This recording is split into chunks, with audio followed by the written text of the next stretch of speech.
হজরত আবু বকর সিদ্দিক রাদিয়াল্লাহু আনহুর একটি অত্যন্ত ঈমান জাগানিয়া ঘটনা আছে।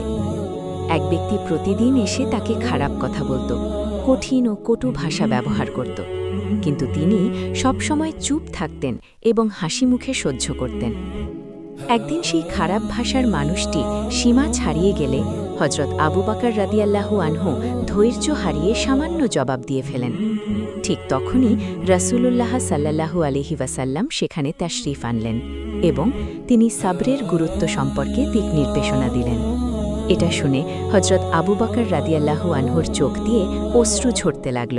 তিনি সঙ্গে সঙ্গে অঙ্গীকার করলেন যে ভবিষ্যতে কেউ কঠিন বা জালিমানা কথা বললেও তিনি কখনো রাগ করে জবাব দেবেন না।